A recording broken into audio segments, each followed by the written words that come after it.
maybe I step out, you know, and I'm moving with my eyes, and then I find him, yep, he's a threat, or, you know, I pop out, nope, he's not there, so now I'm going to go with a different approach, or, hey, I got to move to that over there, but I still want to be I'm moving, okay, and, oh, there he is, and then I plant my feet, you know, so we get tied into the cover when we talk about it, but like I said, there's a lot more application to it. And the technique that we use is going to be dependent, because I was telling Paul is, you know, yes, we need to be able to pie out and flow with that, but it's not always room clearing type of stuff. It might be, you know, I'm here and I'm like, oh Jesus, and I get over here and I draw my gun out.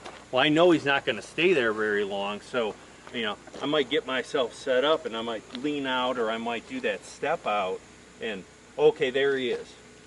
Or, nope, he's moving, or I got to move over to here, now I'm going to pop out, and maybe I'll be a little bit more deliberate, but, you know, a lot of times people don't stand there and wait for us. Yep. You know, we've created the advantage to get there, and as soon as we get behind cover, what do we lose?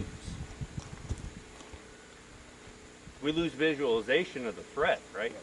And so, and it's just like with turns, or with multiple step, when I tell people to take multiple step, I'm like, okay, you know, we identify this as a threat, I'm going to move this way, okay, we don't want to do this, because if Abner, you're the threat, and I turn to move this way, what are you going to do?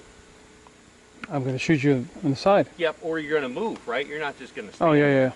yeah. Okay, you might shoot me also, but you're not just going to stand there, so then when I get to here, and I turn back, if I'm not keeping you at the very least in my peripheral vision, okay, then I got to reacquire you.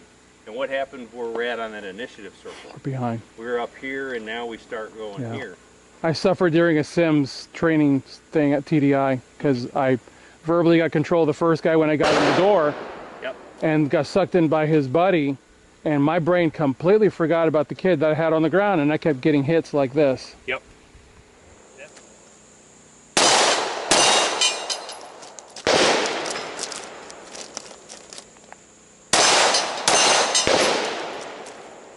Good.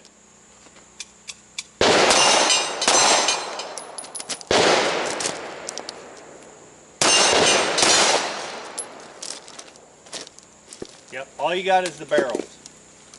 That's the light pole that you ran behind.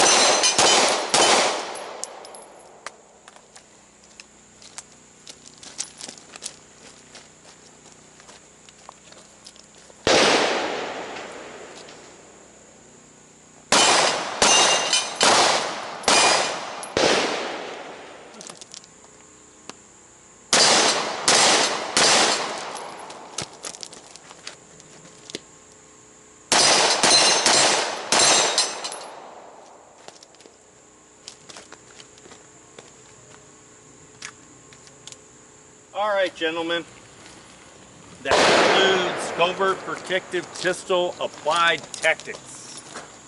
Questions of anything that we covered today, yesterday in Pistol 4, or anything through the series, because that completes the Covert Protective Pistol series.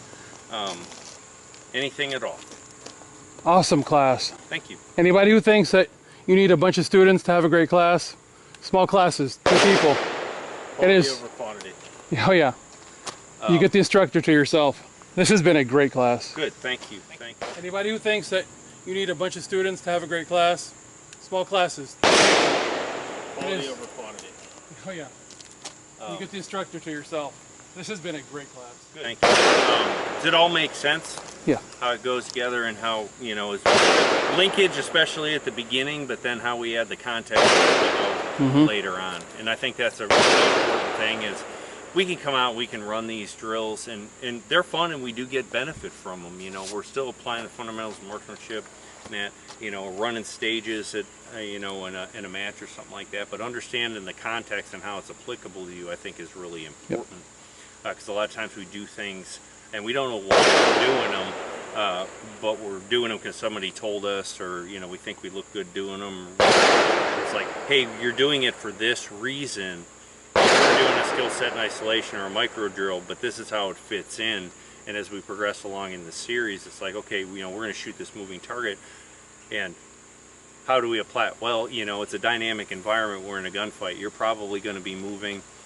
They're going to be moving. So you have, you know, an experiential base of shooting a mover, even as lame as my mover is. But it gets the job done. I mean, it gets, you know, pistol and rifle.